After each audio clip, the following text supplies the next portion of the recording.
இளம்பிள்ளை. இது இளம்பிள்ளைங்கிறது சேலம் மாவட்டத்திலேருந்து ஒரு 20 கிலோமீட்டர் தூரத்தில் இருக்கிற ஒரு சின்ன கிராமங்க. இது இளம்பிள்ளை சுற்றி வந்து பார்த்திங்கன்னா இடங்கன சாலை, வேம்படிதாளம், சின்னப்பம்பட்டி, தாரமங்கலம், சித்தர் கோயில், கே நகர், ஜலகண்டாபுரம், காக்காப்பாளையம், மகுடஞ்சாவடி, ஆட்டியம்டி, மாமுண்டி, இது ஒரு 25 கிராமங்கள் இருக்குது. இந்த கிராமத்தில் ஒரு 5 லட்சம் விசைத்தறி தொழிலாளர்கள் இந்த இளம்பிள்ளை பட்டு சேலையை வந்து பிரதானமாகவும் குடிசை தொழிலாகவும் பெருமளவில் செஞ்சுட்டு வராங்க. வீட்டுக்கு ஒரு தறி போடுற சத்தம் நம்ம இளம்பிள்ளை மற்றும் இந்த கிராமத்திலலாம் தெருவில் நடந்து போனாவே காது கொடுத்து கேட்க முடியும். எல்லாராலையும் அதிக விலை போட்டு பட்டு புடவை வாங்க முடியாது. அப்படிங்கிற குறைய இந்த இளம்பிள்ளை பட்டு நீக்குது. இப்படி இருந்த இளம்பிள்ளைங்க இன்னைக்கு இளம்பிள்ளையோட பரிதாப நிலைமை. இளம்பிள்ளையில் வாங்கப்படுற சேலை பட்டு சேலைக்கு உண்டான தரத்தோட அளவோட இருக்குங்க. இன்னைக்கு சூரத் நகரில் இருந்து நம்ம இளம்பிள்ளை புடவைகள் போலயே இங்கிருந்து ஒரு சேலையை வாங்கி இதே டிசைனை காப்பி பண்ணி நூலு கவுண்டு மற்றும் துணியின் அடர்த்தியை பிக்க குறைச்சி நம்ம சேலையோட கலந்து இளம்பிள்ளை சேலை அப்படின்னு வித்துட்டு இருக்கிறாங்க. இதனால இங்க இருக்கிற 5 லட்சம் ஏழ்மையான விசைத்தறி குடும்பங்கள் மிகவும் கஷ்டத்துக்கு உள்ளாகி இருக்கிறாங்க. ஒரு குழந்தையின் ஜனனம் மாதிரி தாங்க ஒவ்வொரு நெசவாளர்களும் ஒரு சேலையை நெய்து முடிக்கிறது.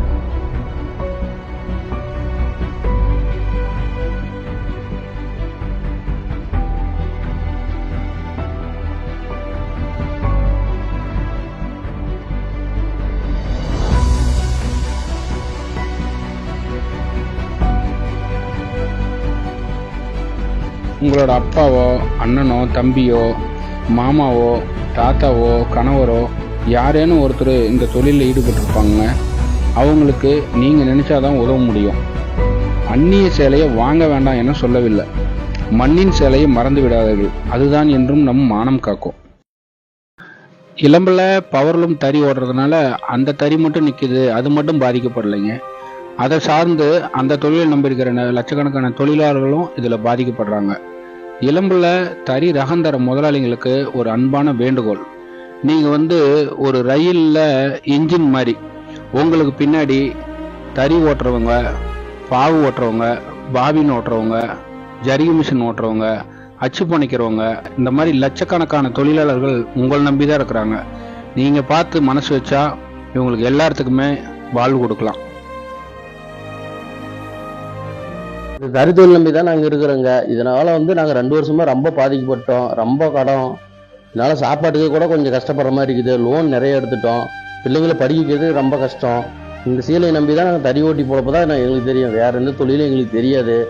அது பார்த்தீங்கன்னாக்கா சூரத்து சீலை வந்திருக்குது. அது வந்ததுனால தான் எங்கள் வாழ்வாதாரம் ரொம்ப பாதிக்குது. இதை அரசாங்கம் ஏதோ ஒன்று இது பண்ணி கொடுத்தீங்கன்னா எங்களுக்கு நல்லதாக இருக்கும். இல்லை இப்படியே தான் இருந்துச்சுனாக்கா நாங்கள் கடன் தொல்லையால் ஏதோ ஒன்று பண்ணிக்கிட்டு தான் இதாகணும். நாங்கள் குழந்தைங்களையும் படிக்க வைக்க முடியாது. இதை நம்பி தான் இருக்கிறோம். அரசாங்கம் இதுக்கு உண்டான நடவடிக்கை எடுக்கணும். இப்போ பார்த்தீங்கன்னாக்கா இந்த தொழில் நம்ம 13 வருஷமாக செஞ்சுக்கிட்டு இருக்கிறோங்க. இப்போ ஒரு வருஷத்தளவில் பார்த்தீங்கன்னாக்கா இந்த சூரத்து சேலை சுத்தமாக எந்த வேலையுமே இல்லாத போயிடுச்சு. ரொம்ப கஷ்டமாக இருக்குது. லோனு அது இதுன்னு எல்லாம் தறிக்கு வாங்குறதுக்கு எல்லாமே லோன் போட்டு தான் பண்ணிக்கிட்டு இருக்கிறோம். சுத்தமாக இப்போ எந்த தொழிலுமே இல்லாததுனால எதுவுமே பண்ண முடியல. அதனால் பிள்ளைங்க குட்டிங்களுக்கு ஏதாவது அங்காடி அது இதுன்னு ஏதோ வாங்கி கொடுக்குறது கூட ரொம்ப சிரமமாக இருக்குது. இஎம்ஐ சரியாக ஒழுங்காக கட்ட முடியல, லோன் கட்ட முடியல. அதாவது கை செலவுக்கு ரொம்ப தடுமாற்றமாக இருக்குது. இப்போதைக்கு தறி தொழில் சூழ்நிலை அப்படி இருக்குது. இப்போ போன வருஷம் ஆடி நோம்பி, எப்பயுமே ஆடி நோம்பில் கொஞ்சம் டல்லாக போகும் 5 நாளைக்கு. இப்போ 1 வருஷமாகவே எல்லாமே டல்லாக இருக்குது. இளம்பிள்ளையில் என்ன பண்ணுறதுன்னே தெரியல. சீலை வியாபாரம் எல்லாம் குறைஞ்சிருச்சு. சூரத்துலேருந்து சீலை வர்றதுனால இளம்பிள்ளை சீலையை யாருமே வாங்க மாட்டேங்கிறாங்க. அப்படியே கேட்டாலும் 300-400 ரூபாய்க்கு தான் கேட்குறாங்க. கூலி எப்பயும் 300 ரூபாய்க்கு மேலே போகும். இப்போ ஒரு சீலைக்கு 150 ரூபா மட்டும் தான் தராங்க. வாரம் எப்படி வீட்டில் 5000 ரூபா சம்பாரித்து கொடுத்துருவாங்க. இப்போ 1000 ரூபா சம்பாதிக்கிறது ரொம்ப பிரச்சனையாக இருக்குது. பிள்ளைங்களுக்கு எதுவும் வாங்கி சாப்பிடவும் முடியல. உடம்பு சரியினாலும் ஒன்றும் பண்ண முடியல. என்ன பண்ணுறதுன்னு தெரியல. சூரத் சீலையை இளம்பிள்ளை சேலைன்னு சொல்லி விற்கிறாங்க. அதனால நீங்கள் பார்த்து வாங்கிக்கிட்டு சூரத் சீலையை கொஞ்சம் குறைச்சிக்கிட்டு இளம்பிள்ளை சீலையை வாங்கினீங்கன்னா எங்களுக்கும் பரவாயில்ல, எங்கள் குழந்தைங்களுக்கும் பரவாயில்ல, இங்கே வாழ்கிற மக்களுக்கும் பரவாயில்ல. சின்ன வயசுலேருந்து கார் பிடிக்க போய்கிட்டு இருந்தேன். அப்புறம் 10-15 வருஷமாக கூலிக்கு போயிருந்தேன். இப்போ வந்து சொந்தமாக ஒரு தறி போட்டு ஓட்டுறேன். அதுலேயும் வருமானம் இல்லை. ரொம்ப ரொம்ப கொடூரமாக இருக்குது. இதே இப்போ சிக்கிற வேலைக்கு கூலி வேலைக்கு போயிட்டு இருக்கிறேன். நெசவு தொழிலில் ரொம்ப மோசம். என்ன பண்ணுறது? 2 பசங்க, அது 2 பசங்களும் கல்யாணம் பண்ணிட்டேன். அவங்க வேலையாக போயிட்டாங்க. நானும் எங்கள் சம்சாரமும் இருக்கிறோம். சரி ஒன்று சொந்தமாக போட்டு ஓட்டுறேன். அது இளம்பையில் ரகமே இல்லை, ஒன்றும் இல்லை. ரொம்ப வறுமையில் இருக்கிறேன். இதே இளம்பலி முதலாளிங்கெல்லாம் பார்த்து எனக்கு ஏதோ ஒரு உதவி பண்ணால் பரவாயில்ல.